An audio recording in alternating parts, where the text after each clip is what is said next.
Essa é uma daquelas histórias que se você não compartilhar vai nascer uma verruga bem aí na ponta do seu nariz, porque vamos convir, né? Um homem que posa de santinho a vida toda, dando lição de moral em todo mundo, terminar igual esse aqui terminou, expulso da igreja por ter engravidado uma mulher casada e a filha dela sendo ele casado. Não. Se você não compartilhar essa história e deixar o seu comentário aqui, vai nascer uma verruga na ponta do seu nariz.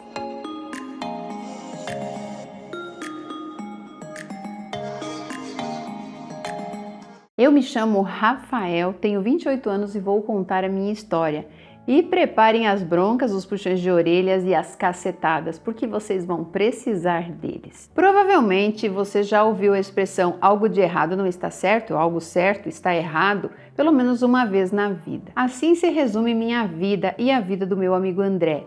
Ele é 7 anos mais velho que eu e vivia querendo me passar sermão e no fim era tão imoral quanto eu. Motivos não faltavam para eu ganhar sermões dos outros, que era muito filho das unhas com as meninas, comia todo mundo e no fim não ficava com ninguém. Eu brincava com os sentimentos delas e elas sofriam comigo, porque criavam expectativas de eu querer algo sério. Eu nunca quis casar, só queria mesmo era penetrar numa novinha e sair fora. Já cheguei a arrancar a virgindade de uma garota de 15 anos.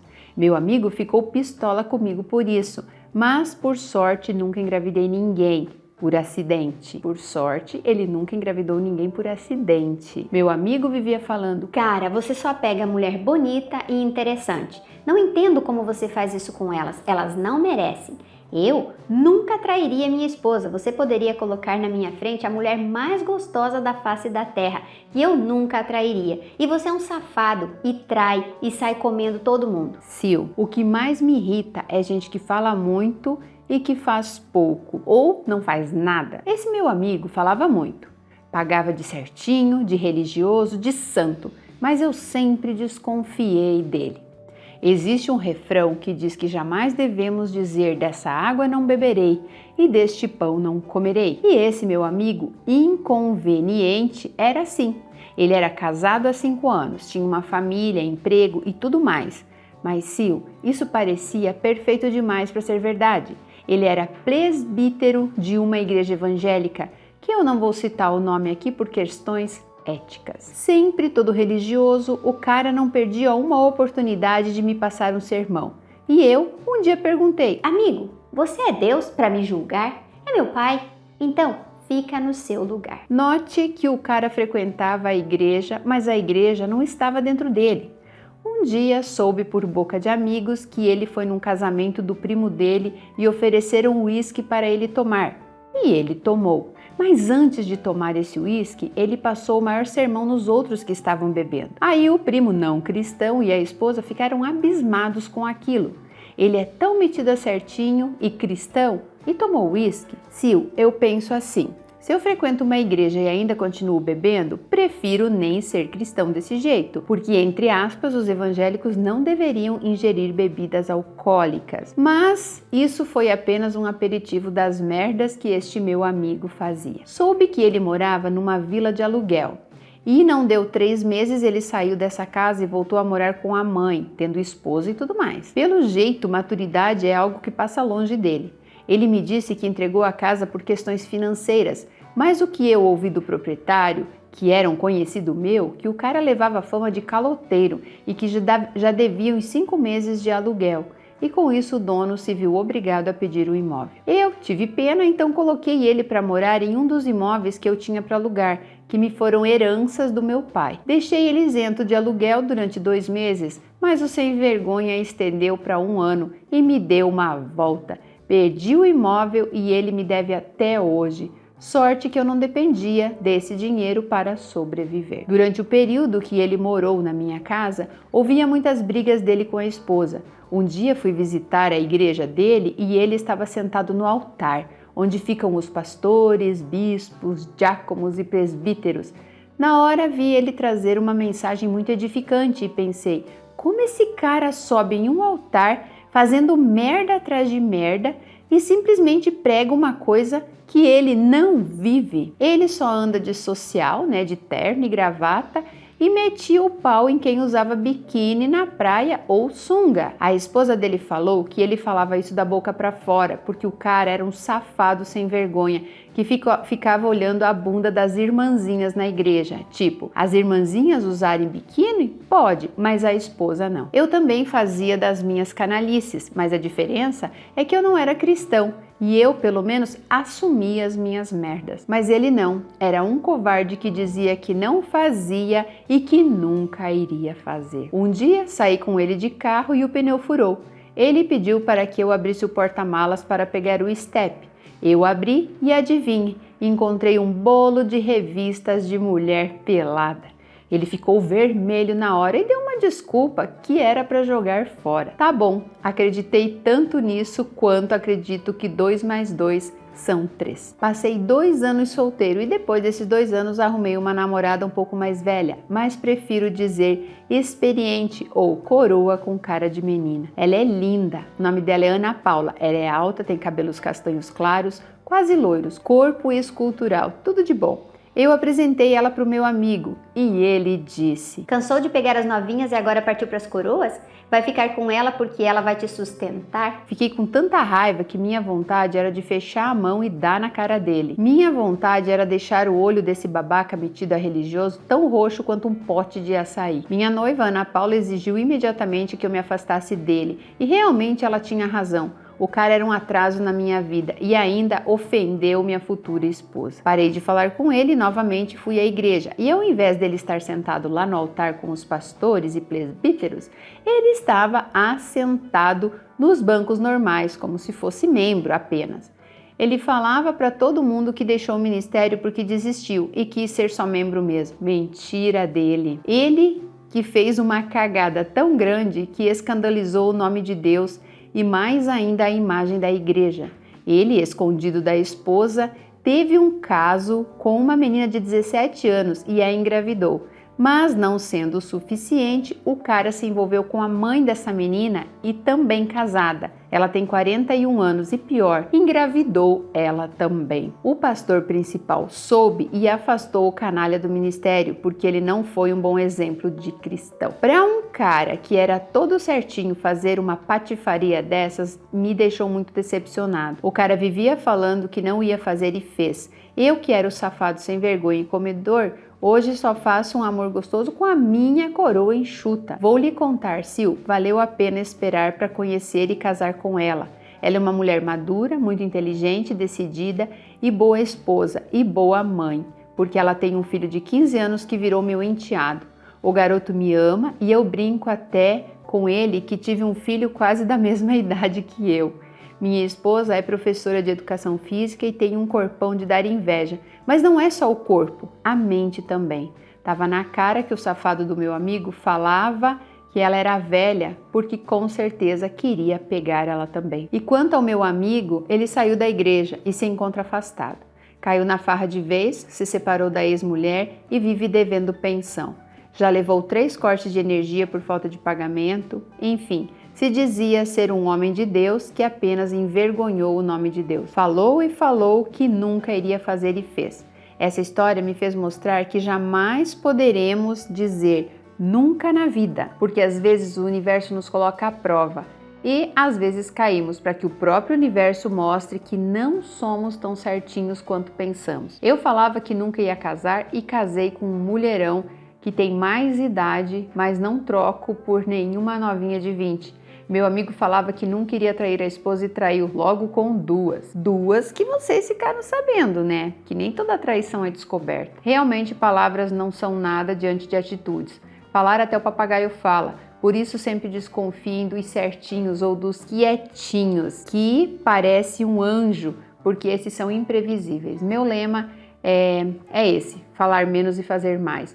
Eu jamais disse à minha esposa frases do tipo, eu nunca vou te trair, sou o homem mais fiel da face da terra. Eu demonstro isso com atitudes e ela está de prova disso. Nessa vida nunca poderemos dizer dessa água não beberei. Sil, faço uma pergunta a você. Você acredita nas pessoas que dizem que são as mais certinhas do mundo, que nunca vão fazer isso ou aquilo, mas no fim fazem pior? Para você, quem muito fala que não faz, acaba fazendo? Isso parece aquela coisa de cartomante, né? Quando você vai lá e paga para uma pessoa tirar a sua sorte, ela fala assim: você vai passar por isso, estou vendo aqui morte de um familiar seu, estou vendo aqui traição. Na verdade, não existe nada disso, porque o futuro a gente muda a cada segundo. O futuro é uma coisa que não existe. Você pode determinar o seu futuro de acordo com o que você está fazendo, pensando, sentindo agora, nesse momento, e acreditando também. Então, não tem como você falar eu nunca vou fazer isso, porque você não sabe o que vai acontecer amanhã. Hoje, neste seu cenário, você pode falar eu nunca vou trair a minha esposa, porque nesse momento você não trairia. Você não tem motivos plausíveis para isso, não tem vontade, não tem necessidade, mas você não sabe o que vai acontecer amanhã, principalmente quando envolve uma segunda pessoa, né? Porque você não sabe o que essa outra pessoa vai fazer,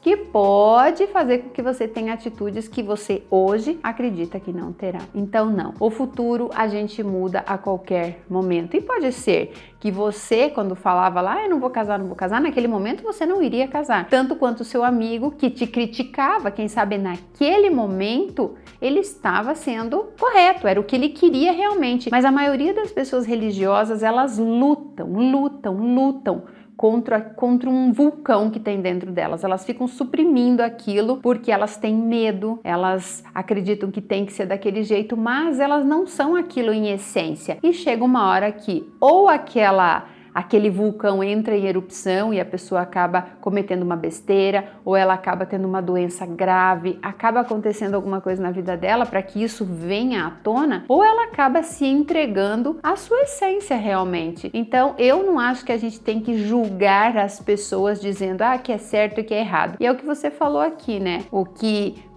você parecia ser uma pessoa, você diz, né? Nem é que parece, você diz que você era safado, que você enganava as pessoas e tal, e que de repente você encontrou a maturidade, né? Não tô nem falando da esposa, tô falando da sua própria maturidade. Só que o seu amigo, na época que ficava te dando sermão, ele estava fingindo ser quem não era. Você hoje não mudou nada na sua essência, só que você amadureceu. Você teve o seu período de fazer as coisas que você hoje diz que eram erradas, mas naquela época você achava que era certo, você se sentia bem com aquilo, independente se você estava ou não prejudicando uma pessoa. E eu não estou aqui para julgar, porque o tema não é esse. O tema é, será que as pessoas que mais falam são as que menos fazem? E agora um alerta para todas as mulheres em cima dessa história aqui. Se uma pessoa tem dinheiro, por exemplo, ela não precisa ficar o tempo todo falando para você: porque eu vou comprar tal carro, porque eu vou comprar tal moto, porque eu não sei o quê, porque... Ela não fala. Entendam que pessoas ricas não ficam contando vantagem, principalmente logo nos primeiros encontros. Ela simplesmente vive aquele momento. Ela não precisa te comprar com nada. Da mesma forma, os homens ou as mulheres, né? Mas nós estamos falando aqui dos homens. Os homens que logo no segundo encontro estão dizendo que você é a mulher mais incrível que eles conheceram, mentira. O homem que diz que você é a mulher da vida dele, mentira. O homem que diz que você é perfeita, é mentira. Que vai casar com você, mentira. Que nunca imaginou encontrar alguém como você, mentira. Porque ele só vai saber se isso realmente é o que ele está dizendo com o tempo. De duas uma, ou ele quer realmente te comer e vai falar o que você quiser ouvir, ou ele é carente, desesperado e viu em você alguém para suprir essa carência. Relacionamentos têm que ser leves, tipo uma folha numa corredeira. Vai, ela desvia dos obstáculos e vai, e um dia ela vai alcançar uma água mais calma e ela vai continuar ali, boiando, sabe? Na leveza. Por quê? Porque tudo que é forçado, tudo que você tenta provar para a pessoa é porque é falso demais. Então, meu amigo, esse seu amigo, ele precisava, por conta de inveja da vida que você levava, e ele não podia levar porque ele era casado, porque ele acreditava na punição de Deus, porque ele tinha que estar lá no púlpito da igreja, ele tinha que que alimentar o personagem que ele criou. Então ele tinha muita inveja de você. Por conta dessa inveja, ele tinha que dizer tudo aquilo que ele não tinha coragem de viver. Dizer que tudo aquilo que ele não tinha coragem de viver era errado. E eu não tô aqui, eu preciso sempre pontuar isso. Eu não tô aqui nem defendendo um nem outro. Estou analisando uma situação. Se ele enganava a menininha, se não enganava, isso não é problema nosso. É problema dele, é do caráter dele. E tá cheio de mulher aí já bem mais velha sendo iludida e enganada por homens. Por quê? Porque no fundo querem acreditar em uma mentira. Ele fazia exatamente com as meninas o que eu estou falando para vocês não acreditar. Ele tentava dizer para elas, né, que ele ia ter um relacionamento sério com elas, mas elas acreditavam naquilo porque era a ilusão delas, né? Era o que elas idealizavam. Mas trazendo isso de novo aqui, o seu amigo, ele só tinha inveja de você. Só isso, nada mais. E eu vejo tanta hipocrisia relacionada a essa questão religiosa, mas tanta hipocrisia. A pessoa quando sobe num altar, num púlpito, ela é tão, se acha assim, sabe? E aí depois você olha por trás a vida dela, é de dar pena das pessoas com quem esse tipo de gente convive. Eu não tô falando que são todos assim, mas olha, pelo que eu observo, pelas pessoas do meu convívio, é a maioria. Por isso que mais uma vez eu repito aqui, tomem cuidado para determinar bem, se vocês querem realmente entregar a vida de vocês para que alguém determine o seu futuro, toma cuidado para quem você entrega, porque normalmente as pessoas que entram nesse mundo religioso e que ainda carregam um pouco de fanatismo, elas costumam pegar aquilo lá que o outro diz que é para elas como delas, mas a essência delas está ali, suprimida, quietinha, querendo voar, querendo viver. Ela quer ter liberdade, mas ela não consegue fazer isso sozinha, porque ela precisa que alguém lhe dê uma direção, porque nem ela mesma sabe a direção. Então tomem muito cuidado. Ele falou muitas vezes aqui que o cara envergonhou Deus. Isso aqui eu não vou nem comentar porque isso é impossível. É impossível da gente envergonhar Deus. Deus nos deu livre-arbítrio e o inferno é aqui mesmo. Então, esse rapaz teve de volta todas as mentiras que ele contou, porque olha como é que está a vida dele. Enquanto que o amigo que aprontava, mas não escondia nada, hoje parece ter uma vida bem equilibrada. Eu não sei se eu esqueci algum ponto aqui na leitura que eu deveria ter comentado, mas vocês que estão aí sempre mais atentas do que eu, vocês vão deixar aqui nos comentários se passou alguma coisa e depois eu interajo com vocês. E você que me escreveu a história, muito obrigada por nos contar mais uma história real aqui no canal Silvana Rênica. Um beijo e até a próxima!